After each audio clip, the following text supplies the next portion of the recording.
De No por Intelectual es una idea original de Diego Rusarín, en exclusiva para Podimo, la principal plataforma de podcast y audiolibros en español, producido en Monterrey, México, en MPB Studio.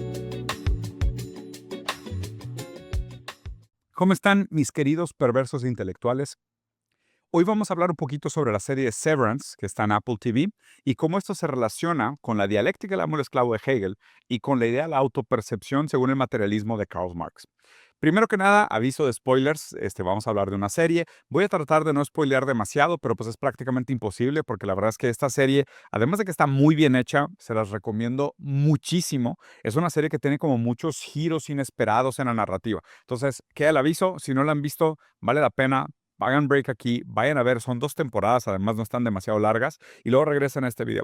Por otro lado, como no voy a hacer demasiados spoilers, también pueden usar este video como un tipo de introducción a la serie, y como no voy a hablar de demasiadas cosas muy relevantes, más bien muy revelantes, la pueden ver sin ningún problema si no les molestan algunos pequeños spoilers. Dicho esto, y bajo aviso no hay engaño, aquí les va mi relación de la serie Severance con la teoría de Marx, la idea del yo y la superación dialéctica del amo y el esclavo según Hegel desde el materialismo de Marx.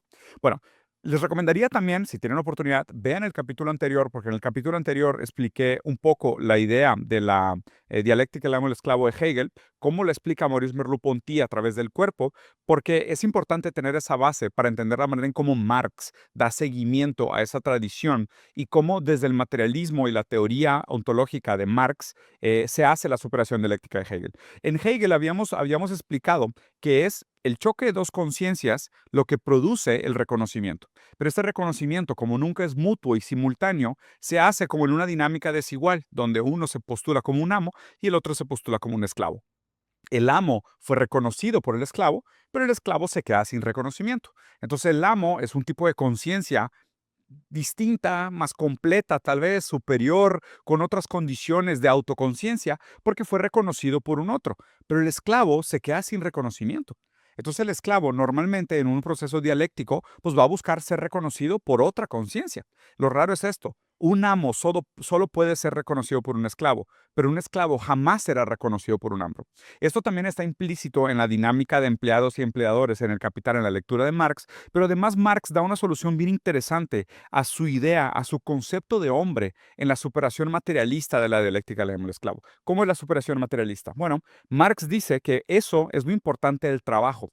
¿Por qué es tan importante y tan central el trabajo en mucho de la literatura y los libros que escribió y el trabajo filosófico y ontológico que hizo Karl Marx? Porque, según él, cuando el esclavo pierde la dialéctica del amo y el esclavo, y invariablemente todas las subjetividades son incompletas. Nadie se siente completamente reconocido, porque además también aquí hay un ángulo y un giro bien inesperado que le da Marx a la idea de la dialéctica del amo y el esclavo.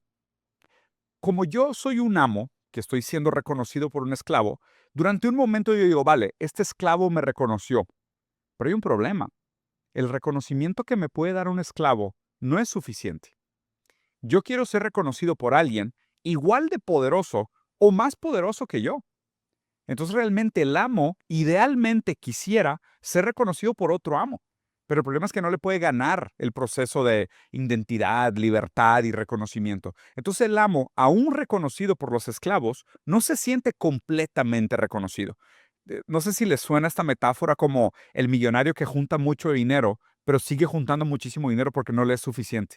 Es como tener $1 billón no es suficiente, entonces voy por $2 billones, ¿no? Es como que justo aquella gente que es reconocida por esclavos no siente que es suficiente, entonces sigue yendo por más, porque nunca quedó satisfecho de ese reconocimiento desde alguien que ven como un inferior, que ven hacia abajo. Incluso Marx dice que en la dialéctica del amo y el esclavo acaba siendo más libre que el amo por un proceso que tiene que ver con el trabajo.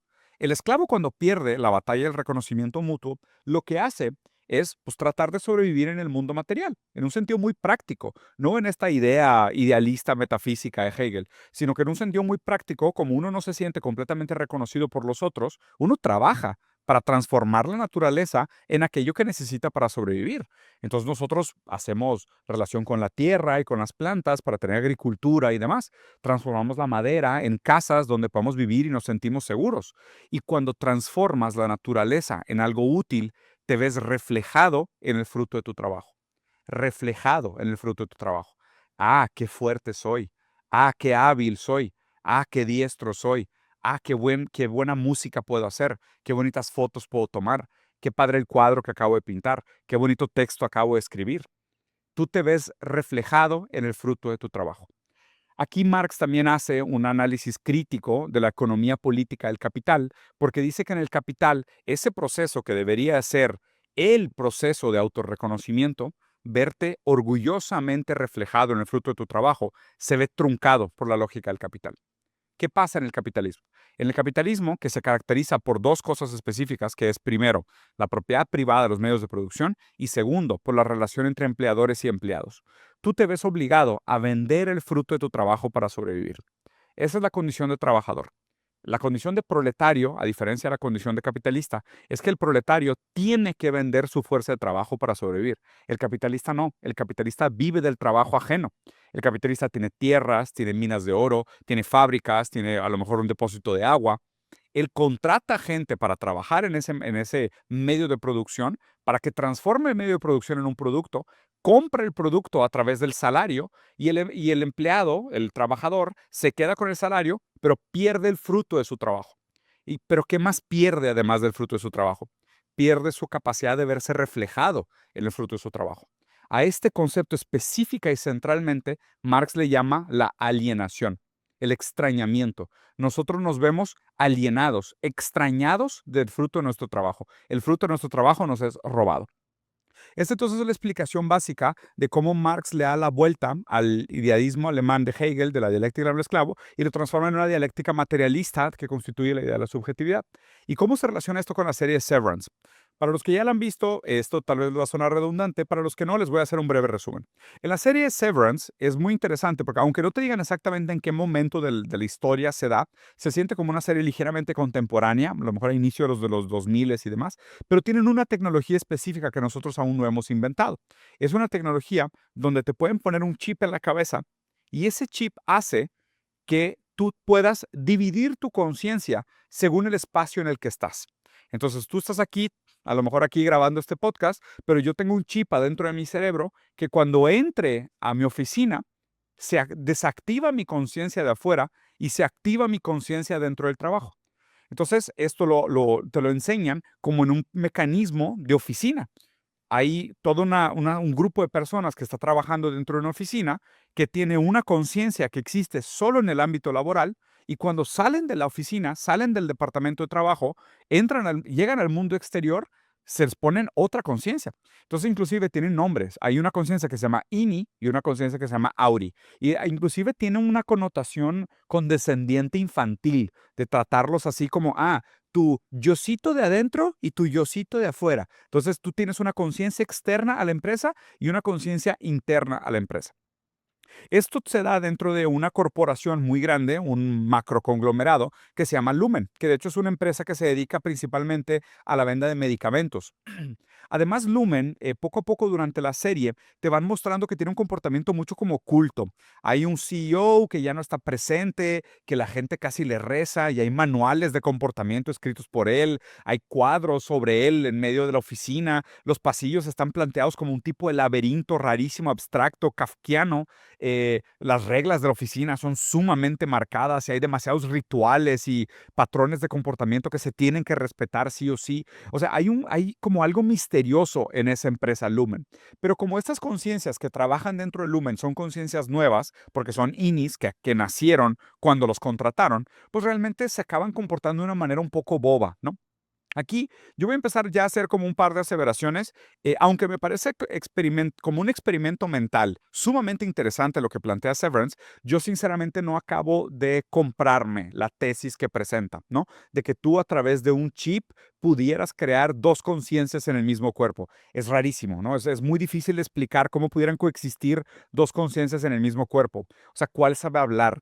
¿Cuál fue la que descubrió la cadena significante de una palabra y por ende es capaz de hacer un chiste o construir una frase porque toda la cadena significante de los conceptos y los signos verbales pueden armar una idea congruente? Y en el momento que creas esa otra conciencia no sabe nada, pero sabe lo que es una langosta y sabe lo que se prepara y sabe que tiene que lavarse las manos después de hacer pipí. O sea, ¿cómo se puede constituir una conciencia que separaría todas esas memorias operativas, funcionales, ritualísticas, culturales y sociales y aún así permitiera la suficiente inocencia para poder entrar a un ambiente de trabajo y ni siquiera saberse su propio nombre, ¿no? Entonces, ontológicamente, fenomenológicamente, yo tengo una serie de problemas con la premisa de Severance, pero no niego que es una premisa sumamente bien interesante y que de verdad en la serie está sumamente bien elaborada. Entonces, en la serie de Severance, estas personas que trabajan ahí, de hecho, el personaje principal que se llama Mark, Mark S. dentro de la oficina y Mark Scout fuera de la oficina, es el personaje principal sobre el cual nosotros nos relacionamos con la historia, ¿no? Y es buenísimo porque, pues digo, a final de cuentas, lo primero que se nota es ese concepto marxista de la alienación del trabajo, de cómo el trabajo puede producir una división de personalidades, un extrañamiento contigo mismo, una alienación. O sea, tú eres alien para ti, alienación, extrañamiento. Y es exactamente lo que pasa en la serie Severance. Mark Scout, que es el que es la conciencia que está afuera, la que nació, tuvo hijos, creció, o sea, tiene toda una historia. De repente, cuando entra a la empresa, se llama Mark S. y no se acuerda de nada de su vida. Ni siquiera se acuerda de él mismo afuera.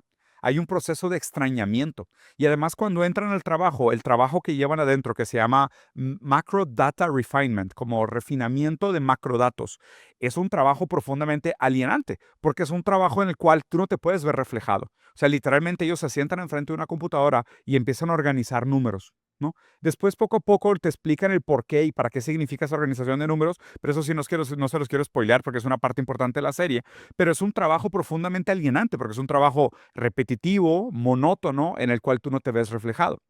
Y ahora agarremos solo este pequeño ejemplo de la serie Severance y apliquémoslo a la realidad contemporánea de cómo es ir a una oficina. O sea, ¿cuánta gente no le pasa de que va a su trabajo y tiene esos mecanismos repetitivos, aburridos, fríos, banales, superficiales, en el cual están todo el día llenando datos, llenando planillas de Excel, contestando llamadas de un call center o haciendo ventas por internet o procesando datos para que la inteligencia artificial lo pueda manejar y regresándole dialéctica al amo y el esclavo? ¿Te ves reflejado en el fruto de tu trabajo? ¿Sales de la oficina diciendo, qué orgullo, hoy llené 100 tablas de Excel? Soy yo, soy Diego, Diego el que es capaz de llenar 100 tablas de Excel. ¿Pero para qué? O sea, ¿cómo sirven o qué?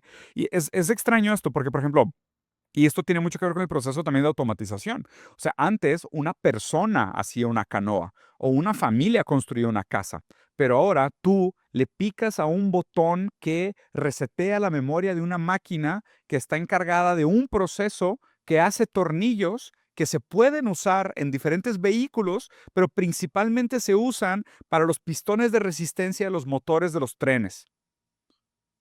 O sea, ¿qué estás haciendo tú? O sea, ¿dónde tú te ves reflejado en el fruto de tu trabajo? O sea, si el trabajo debería ser, según Freud, el horizonte colaborativo social, o sea, Freud decía que una gran parte de por qué nosotros nos sentimos tan apreciados por los otros cuando trabajamos, es porque trabajar implicaba conscientemente la construcción de un horizonte colaborativo. O sea, tú limpiabas las calles y pensabas, bueno, es que yo quiero una ciudad más limpia. De la misma manera que hay gente limpiando chimeneas, de la misma manera gente que la gente está reconstruyendo calles, de la misma manera que hay gente recogiendo basura. Entonces, hay un horizonte colaborativo social del cual tú trabajando eres parte, pero picarle a un botón para resetear una máquina que hace tornillos que pudieran ir en un tren o en una bomba que va a participar de un genocidio. O sea, ¿dónde te pone a ti como trabajador? ¿Dónde te pone a ti como orgulloso de tu trabajo? ¿Quién eres tú si no tienes orgullo de tu trabajo? ¿No? Y además de que te lo roban. Y la serie Severance se toma esta metáfora de manera literal. En Severance sí estás alienado de tu trabajo. O sea, literalmente el Audi, o sea, Mark Scout, el que está fuera de la empresa, no sabe a lo que se dedica. No sabe a lo que se dedica. Una de las cosas que me impactó muchísimo y el por qué quería hablar de esta serie Severance es que vi un estudio en Estados Unidos que encuestaron ahí, pues ponle que unas 2.500, 3.000 personas en una universidad y les preguntaron de que, oye, ¿tú viste la serie Severance? Y la gente dijo, no, sí, sí, sí la vi. ¿Y tú aceptarías el proceso de Severance? O sea, si tú pudieras, ¿separarías tu conciencia en tu conciencia de tiempo libre y tu conciencia de trabajo? Y 64% de la gente dijo que sí. 64% de la gente que Piensen conmigo las implicaciones. Literalmente estás renunciando a más de la mitad de tu vida.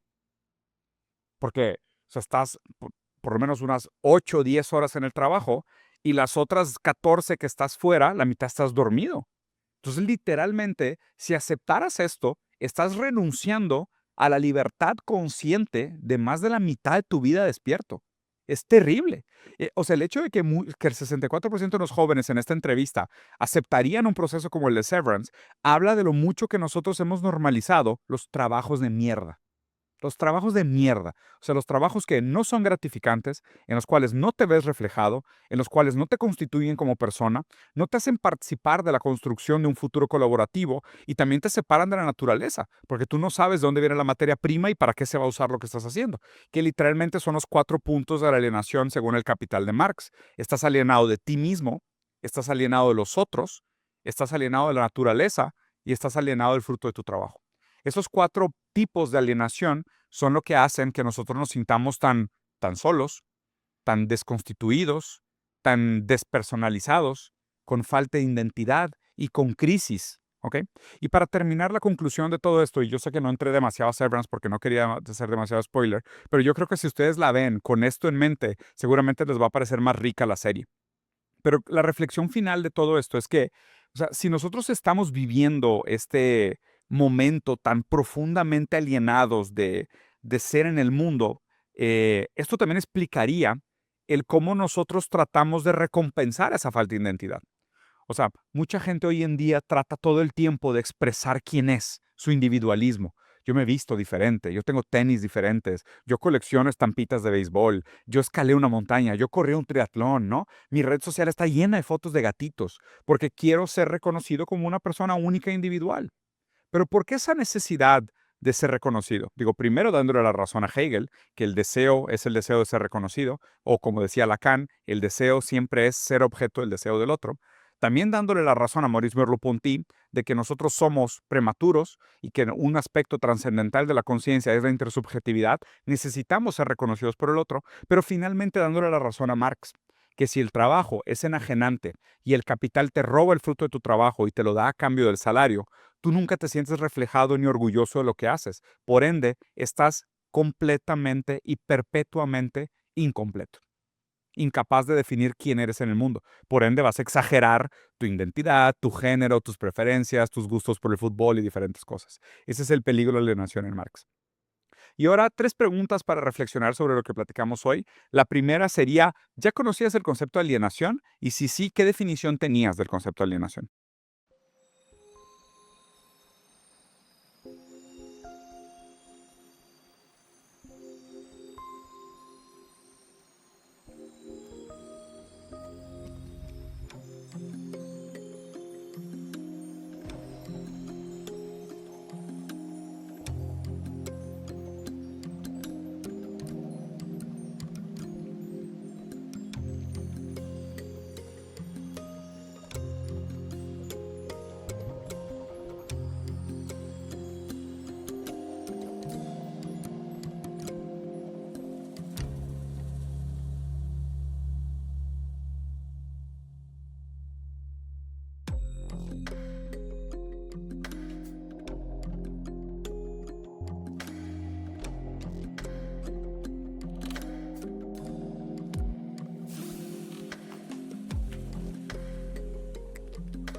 La segunda pregunta es referente a tu trabajo específicamente. ¿Tu trabajo te parece alienante? ¿A ti te da orgullo lo que haces? ¿Te ves reflejado en el fruto de tu trabajo?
Música para